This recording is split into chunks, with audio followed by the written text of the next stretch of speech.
Di dalam Sahih Bukhari dan Muslim menceritakan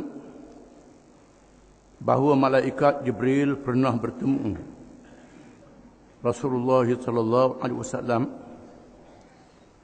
seperti seorang lelaki yang tidak dikenali. Di matan hadisnya telah disebut dalam ta'rif iman dan Islam.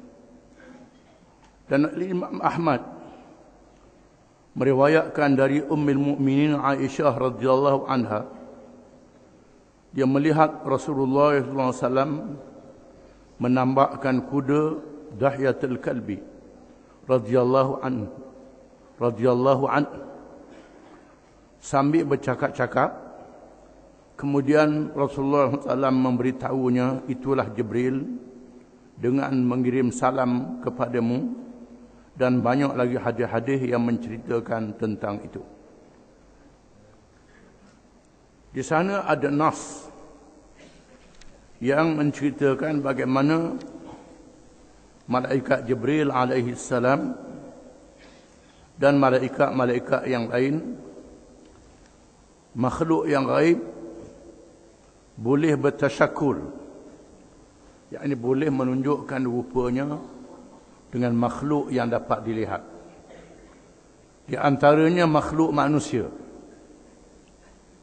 yang dapat dilihat oleh para sahabat bertemu dengan Nabi sallallahu alaihi wasallam. Di antaranya hadis yang disebut oleh Imam Nawawi dalam kitab Arba'in. Hadis yang kedua, hadis riwayat Muslim, bukan riwayat Muslim. Hadis yang berbunyi, an Amirul Mukminin Umar bin Al-Khattab radhiyallahu anhu qala bainama nahnu julusun inda Rasulillah sallallahu alaihi wasallam ittala'a alaina rajulun shadidu bayad ath-thiyab شديد سواد الشعر لا يرى عليه أثر السفر ولا يعرفه منا أحد فجلس إلى النبي صلى الله عليه وسلم فأسند ركبتيه إلى ركبتيه ووضع كفيه على فخذيه فقال يا محمد أخبرني عن الإسلام. قال رسول الله صلى الله عليه وسلم الإسلام أن تشهد أن لا إله إلا الله وأني رسول الله وتقيم الصلاة وتؤتي الزكاة وتصوم رمضان وتحج البيت إن استطعت إليه سبيلا. قال صدقت. فعجبنا له يسأله ويصدقه. قال أخبرني عن الإيمان. قال أن تؤمن بالله وملائكته وكتبه ورسله واليوم الآخر وتؤمن بالقدر خيره وشره. قال صدقت. قال أخبرني عن الإحسان. قال أن تعبد الله كأنك تراه فإن لم تكن تراه فإنه يراك. قال صدقت. قال أخبرني عن الساعة. قال ما المسؤول عنها بأعلم من السائل. قال أخبرني عن أماراتها.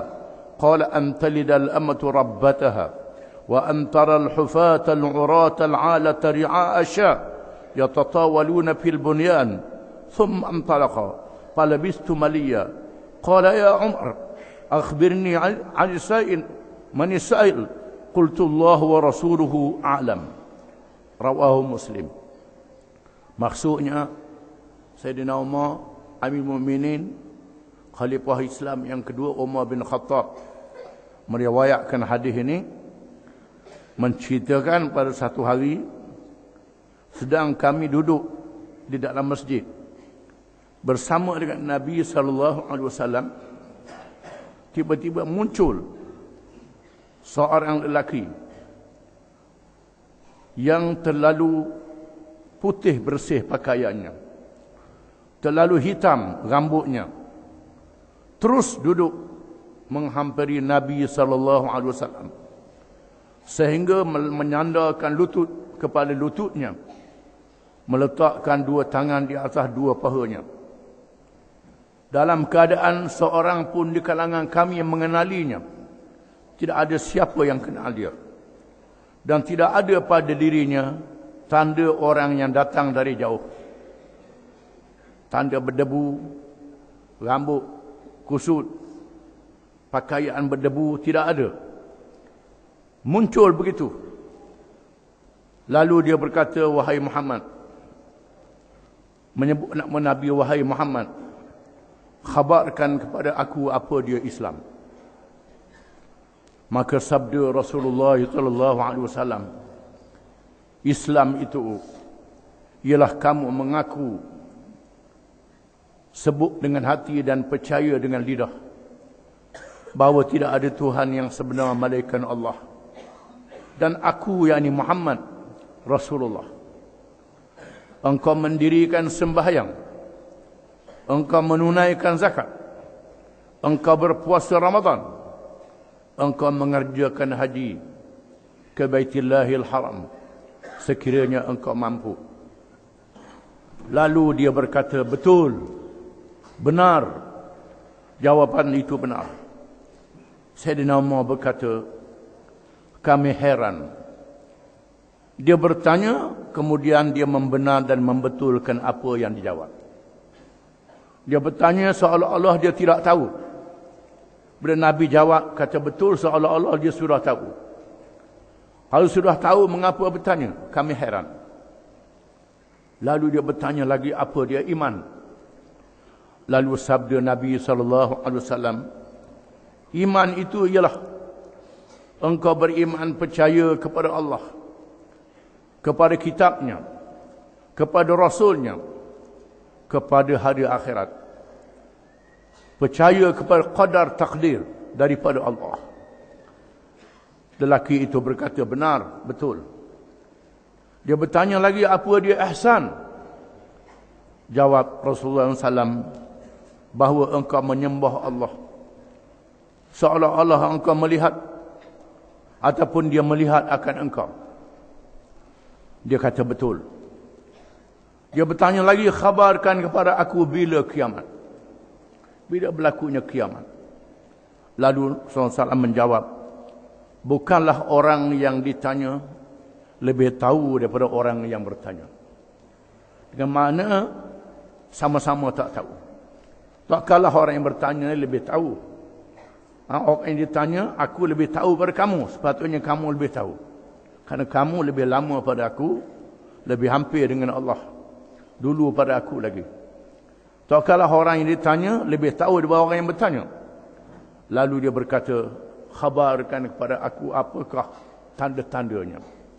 Jawab Nabi SAW, ialah engkau melihat hamba-hamba perempuan melahirkan anaknya. Engkau melihat gembala-gembala kambing yang dahulunya berkaki ayam, yang memakai pakaian yang tidak cukup, yang bangsat miskin papa kedana, tiba-tiba mendirikan bangunan-bangunan yang tinggi, buat bangunan yang tinggi, lalu dia berundur dan menghilangkan diri, gaib. Kami terdiam. Lalu Rasulullah bersabda, wahai Umar, adakah engkau tahu siapa yang bertanya? Sayyidina Umar kata, aku menjawab, Allah dan Rasulnya yang tahu. Allah dan Rasulnya yang lebih tahu, kata Sayyidina Umar. Sabda Rasulullah SAW, itulah dia. Malaikat Jibril datang kepada kamu untuk mengajar kamu berkenaan dengan agama kamu. Hadis riwayat Muslim. Hadis ini hadis yang sangat penting. Syekh Imam Nawawi menyebut di dalam kitab Arba'in nombor 2 hadisnya daripada 40 hadis. Menunjukkan perkara yang sangat penting. Menerangkan apa dia agama Islam. Betapa pentingnya sehingga malaikat Jibril datang menemui Nabi SAW dengan rupa yang dapat dilihat oleh orang ramai, sahabat-sahabat radhiyallahu anhum. Menunjukkan adab, datang dengan pakaian yang bersih, rambut yang tersusun rapi yang disikat, bersih rambutnya, bukan berserabut, memakai pakaian yang bersih, dan menunjukkan cara menuntut ilmu, adab menuntut ilmu, iaitulah beradab berhadapan dengan Nabi SAW, dan mengemukakan soalan-soalan dalam perkara yang dia sudah tahu, tetapi supaya diketahui oleh sahabat radhiyallahu anhum dan orang-orang Islam yang kemudian. Menunjukkan bahawa agama Islam itu mengandungi 3 perkara. Yang pertama Islam, yang kedua iman, yang ketiga ihsan. Inilah dia ajaran agama Islam yang mesti kita kena faham. Islam itu ialah amalan-amalan yang zahir. Bercakap dengan lidah, mengaku menjadi orang Islam. Mengerjakan ibadat, sembahyang, zakat, puasa dan haji. Menunaikan tuntutan 2 kalimah syahadah. Ikut perintah Allah Ta'ala dan ajaran Nabi Muhammad sallallahu alaihi wasallam dalam semua urusan kehidupan yang zahir, urusan berumah tangga, urusan berjalan, urusan makan minum, urusan pakaian, urusan politik memerintah negara, urusan ekonomi, dan segala-galanya, iaitulah amalan-amalan yang zahir. Itu makna Islam. Walaupun kita tengok rukun Islam, nikah tak ada, makan tak ada, yang adanya sembahyang, puasa, zakat, haji, didahulu mengucap 2 kalimah syahadah. Di mana amalan-amalan yang lain yang zahir duduk di dalam 2 kalimah syahadah. Semua ajaran yang diturunkan oleh Allah di dalam kitabnya, yang berakhir dengan Al-Quranul Karim, 30 juzuk, yang ditunjuk ajar oleh Nabi Muhammad sallallahu alaihi wasallam dalam masa 23 tahun. Itulah dia amalan agama Islam yang zahir, yang dikenali dengan syariat ataupun fiqh. Fiqh dengan makna faham. Dilaksanakan dengan cara faham. Jangan laksanakan dengan cara tidak faham. Semayang tapi tak faham. Puasa tidak faham. Haji tidak faham. Zakat tidak faham. Berjihad tidak faham. Berdakwah tidak faham. Menjalankan hukum Islam tidak mengikut ajarannya yang betul. Semayang tapi tak betul. Berjihad tapi tak betul. Berdakwah tak betul. Termasuklah mengajar tak betul. Tak boleh. Mestilah dengan fiqh, dengan faham, dengan mengerti. Ini yang pertama. Yang kedua, iman. Iman ialah kepercayaan yang ada di dalam hati kita dengan ikhlas. Tidak boleh berpura-pura. Ini amalan yang ada dalam hati, kepercayaan yang ada dalam hati. Percaya kepada Allah, kitab, malaikat, hari akhirat. Percaya pada qada, qadir, takdir daripada Allah Ta'ala. Percaya kepada perkara yang zahir, perkara yang ghaib, malaikat, dosa, pahala dan lain-lain, termasuk dalam perkara hari akhirat. Ini dikenali dengan iman. Iman menjadi asas kepada amalan-amalan yang zahir. Amalan-amalan zahir yang tidak ada iman tidak sah. Seorang yang berpuasa tak percaya pada Tuhan, syak pada hukum Tuhan, ragu pada hari akhirat, amalannya tidak sah. Dermalah buat masjid lah banyak mana pun, tetapi ragu pada hukum Islam, tak percaya pada mana-mana rukun iman, maka semua amalannya sia-sia, ditolak oleh Allah Ta'ala, tak diterima. Iman sangat penting. Iman di antaranya yang zahir, yang disebut dengan Islam. Yang kedua ialah yang batin, yang ada dalam hati, kepercayaan kita. Ini kita dengan Tuhan. Tuhan tahu, tak boleh tipu. Sebagaimana imannya orang-orang munafik ditolak oleh Allah Ta'ala. Orang munafik ni zahirnya menunjukkan iman, tetapi hatinya tak percaya pada Islam. Dan hatinya ia kedok Islam ni, tetapi buat kerana malu kau orang, supaya orang nampak dia Islam juga. Hidup di tengah masyarakat Islam, tunjuk Islam. Tempat orang kafir, tunjuk kafir pula. Ini orang munafik, iman dia tidak betul. Perkara yang ketiga dalam agama Islam ialah ihsan. Ihsan ialah perkara akhlak yang ada dalam hati kita. Hampir kepada Allah Ta'ala, ikhlas pada Allah Ta'ala, beribadat kepada Allah Ta'ala dengan sungguh-sungguh. Beribadat ini sama ada semayang, puasa, zakat, haji, berzikir, bersedekah, tolong orang dan seumpamanya, seolah-olah Allah Ta'ala ada di depan, ataupun merasakan Allah Ta'ala nampak, sehingga tidak ada riak, tidak ada tunjuk, tak ada pura-pura. Ini dikenali dengan akhlak ataupun tasawuf. Ataupun tasawuf disebut dengan akhlak. Ini sebahagian daripada ajaran Islam. Dan Islam adalah semuanya. Jangan fiqh saja. Jangan akidah saja. Jangan tasawuf saja.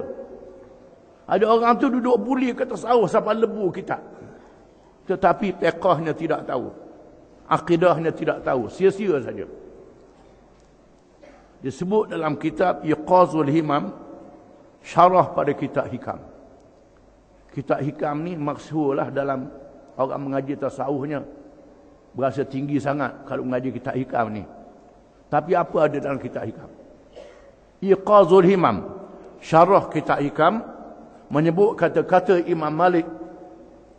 Imam Malik mengatakan, man tafaqqaha bighairi tasawufin faqad tafassaqa, wa man tasawwafa bighairi tafaqquhin faqad tazannaqa. Barang siapa yang berfiqh, mengaji fiqh saja, fiqh hukum tu hukum ni, halal haram hukum tu qaul ni, tasawufnya tidak ada, tak ada ilmu akhlaknya, maka fasik, jadi fasik. Barang siapa yang bertasawuf, mengaji tasawuf saja, fiqhnya tidak ada, zandiq, kafir terus. Zandiq, jangan main-main.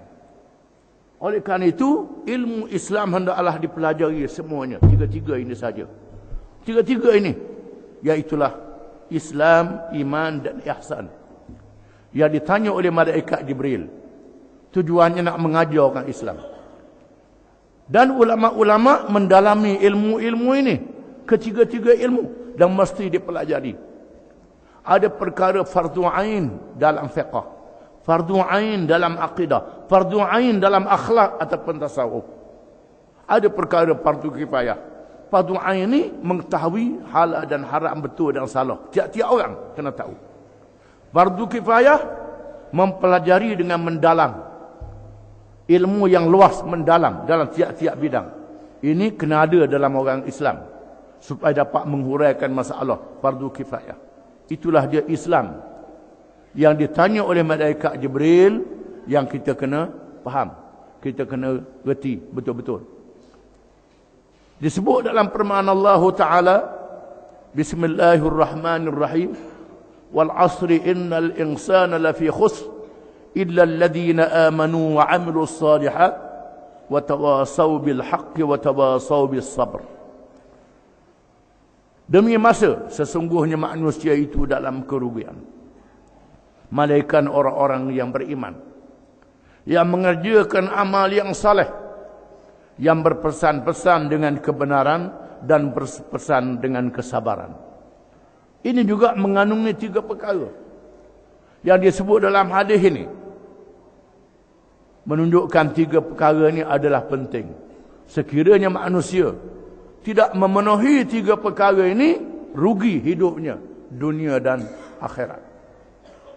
Setelah ditanya itu semua, Jibril tanya, wahai Muhammad, bila kiamat? Kiamat bila? Bila berlakunya kiamat? Nabi kata, bukanlah orang yang ditanya lebih tahu daripada orang yang bertanya. Kita sama-sama tak tahu. Sepatutnya kamu lebih tahu pada aku, itu maksudnya. Lalu Jibril bertanya, kerana kiamat ini adalah urusan Allah Ta'ala. Tidak ada siapa yang tahu. Kalau ada orang, dia kata dia tahu kiamat, tahu begang-begang, itu bohong. Pelawak. Macam mana nak tahu kiamat, dia mati bila pun tak tahu. Bila ajar dia tak tahu. Sedekah jariah. Kebajikan untuk keluarga. Hufat. Engkau akan melihat al-hut. Ada minyak banyak, maka buat duit banyak. Tak arah nak belanja duit ini. Padahal ramai orang-orang Islam yang lapar, yang mati tak cukup makanan di Afrika, di Syria, di Bangladesh, di Asia Tengah. Banyak orang miskin, derma juga, tapi tak padan. Tak padan dengan derma, walaupun derma di sini 10 juta, tapi beli kelab judi bola sepak 10 bilion. Ini dia. Ini dia. Mengadakan bangunan-bangunan yang tinggi. Sehingga ada yang beli kelab Belaga Lembu buat balik ke negeri Arab. Kerana duit banyak sangat. Kerana meniaga judi ni boleh dapat duit banyak lagi pada derma pada orang. Derma pada orang tak nampak hasilnya. Pahala tak nampak. Ini sudah berlaku pada hari ini. Dan Allah Ta'ala sudah menunjukkan kepada kita tanda-tanda kebinasaan dan kemusnahan.